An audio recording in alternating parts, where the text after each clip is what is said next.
அனைவருக்கும் அன்பான வணக்கங்கள். இது மகா பெரியவா சொன்னது யூடியூப் சேனல். 17/8/2024 ஆவணி மாதத்தின் முதல் நாள் சனிக்கிழமை, வளர்பிறை பிரதோஷம், விஷ்ணுபதி புண்ணிய காலம். நல்ல ஒரு அதிர்ஷ்ட வாய்ப்புகளை கொடுக்கக்கூடிய இந்த நாளில், ஆவணி மாதத்தின் முதல் நாளில், இப்போ நான் சொல்லக்கூடிய பொருட்களில் உங்களால் எதை எதை வாங்க முடியுமோ அதை வாங்கி பூஜையில் வச்சு ஒரு தீபம் ஏற்றுங்க. நான் நிறைய பதிவுகளில் சொல்லியிருக்கேன். ஒவ்வொரு நாளுக்கும், ஒவ்வொரு திதிக்கும், ஒவ்வொரு நேரத்திற்கும் பார்த்தீங்கன்னா, சில எண்களுக்கு சக்தி இருக்கும், சில வார்த்தைகளுக்கு சக்தி இருக்கும், சில மந்திரங்களுக்கு சக்தி இருக்கும், சில பொருட்களுக்கு சக்தி இருக்கும். அது மாதிரி சில நேரங்களுக்குன்னு ஒரு சக்தி இருக்கும்.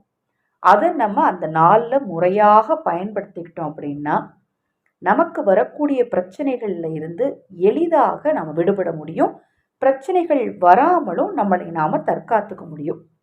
இதை பற்றியெல்லாம் முடிந்தளவு நம்ம சேனலை நான் தொடர்ந்து பதிவு செய்துட்ருக்கிறேன். இப்போ தான் நீங்கள் நம்ம சேனலை முதன்முறையாக பார்க்குறீங்கன்னா சப்ஸ்கிரைப் பண்ணிக்கோங்க. பக்கத்தில் இருக்கிற பெல் பட்டனை மறைக்காமல் கிளிக் பண்ணிக்கோங்க.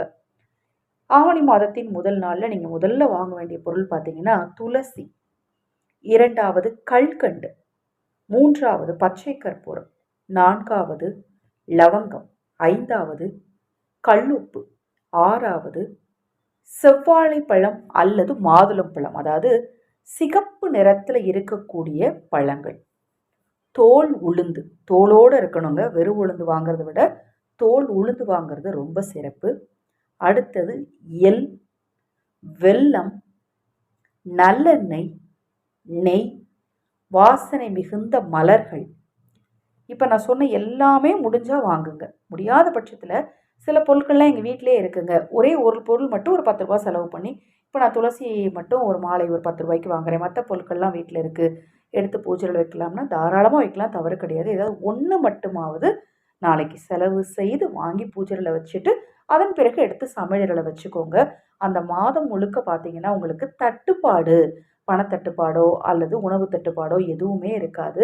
காரிய தடைகளும் இருக்காது. இந்த நாளில் செய்ய வேண்டிய வழிபாட்டு முறைகளை பற்றி அடுத்தடுத்த பதிவுகளில் பதிவு செய்கிறேன். தொடர்ந்து நம்ம சேனலை பாருங்கள். ஹரேஹர சங்கர, ஜெய் ஜெய் சங்கர, மகா பெரியவா திருவடி பாதம் சரணம் சரணம். நல்லதே நடக்கட்டும்.